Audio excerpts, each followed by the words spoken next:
हिंदू धर्मात अमावस्या तिथीला विशेष महत्त्व आहे. श्रावण महिन्यात सोमवारी येणाऱ्या अमावस्यामुळे सोमवंती अमावस्येचा योगायोग निर्माण होत आहे.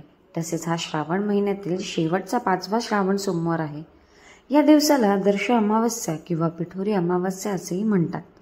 पंचांगानुसार सोमवंती अमावस्या तिथी 2 सप्टेंबरला पहाटे 5:21 पासून 3 सप्टेंबरला सकाळी 7:24 वाजेपर्यंत असणार आहे. त्यामुळे या दिवसाचे काय महत्त्व प्राप्त झाले आहेत हे जाणून घेऊयात पौराणिक विद्या अभ्यासक सूरज सदानंद मशेळकर यांच्याकडून. नमस्कार.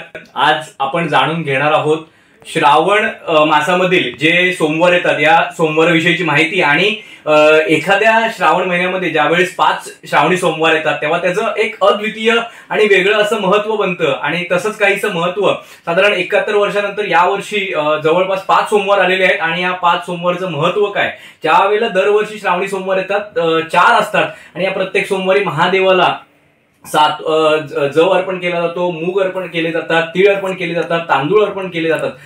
असेच प्रत्येक शिवमूठ लावली जाते, गहू अर्पण, अशा प्रत्येक शिवमूठ लावली जाते. आणि जेव्हा एखाद्या वर्षी जेव्हा 5 सोमवार येतात तेव्हा त्याला विशिष्ट 5वी ही सातूची शिवमूठ लावली जाते. आणि असंच काहीसा योग यावर्षी बनलेला आहे. यावर्षी बैल पोळा सण, त्याचबरोबर पिठोरी अमावस्या आणि सोमवती अमावस्या म्हणजेच पिठोरी अमावस्या आणि नेमका आलेला तो सोमवारचा दिवस असे वेगळे योग आलेले आहेत. तर याचं महत्त्व आज तुम्हाला सांगणार आहे. महत्वाचं म्हणजे यावर्षी जी पिठोरी अमावस्या आलेली आहे, पिठोरी अमावस्येचं महत्व असं आहे की या दिवशी पितरांसाठी विशेष पूजा केली जाते. ज्यांना पितृदोष आहे, पितृदोष नष्ट होण्यासाठी त्या पितृंना तर्पण केलं जातं. आणि याप्रमाणे ज्यांच्या कुळामध्ये पितृदोष आहे तो त्यामुळे नाहीसा होत असतो. सोमवारी विशेष महादेवाची पूजा केली जाते. श्रावण महिन्यामध्ये महादेवांची पूजा केली जाते. महादेवांनी या पृथ्वीसाठी केलेला अद्वितीय त्याग म्हणजे त्यांनी हलाहल प्राशन केलं होतं असा तो त्याग. आणि त्यासाठी महादेवांची विशेष श्रावणामध्ये पूजा केली जाते, त्यांचं विशेष पूजन केलं जातं.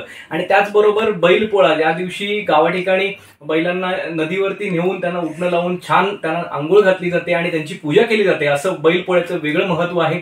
असे हे श्रावण महिन्यातील वेगवेगळे सण एकत्र सोमवती अमावस्येला यावर्षी आलेले आहेत. आणि त्यामुळे हा जो एक अद्वितीय वेगळा योग बनलेला आहे, त्या दिवशी महादेवांची पूजा करावी. शेवटचा श्रावणी सोमवार आहे, त्यामुळे आपल्या घरी प्रत्येकाने महादेवांची पूजा करून मंदिरात जाऊन महादेवांची पूजा करावी. ज्या ज्या गोष्टी अर्पण करणं शक्य आहे, अभिषेक करावा, जल अभिषेक, दुग्ध अभिषेक, पंचामृत अभिषेक असं करून ओम नमः शिवायचा जप करावा. ज्यांना ओम त्र्यंबकम यजामहे सुगंधिं पुष्टिवर्धनम उर्वारुकमिव वंदनानां मृत्युर्मुक्षयमामृतात् या मंत्राचा जप करणं शक्य आहे, त्यांनी त्या मंत्राचा जप करावा आणि महादेवांची पूजा करावी. आणि त्याचबरोबर पिठोरी अमावस्येची पूजा महिलांनी करावी. ज्यांना शक्य आहे त्या महिलांनी उपवास करावा.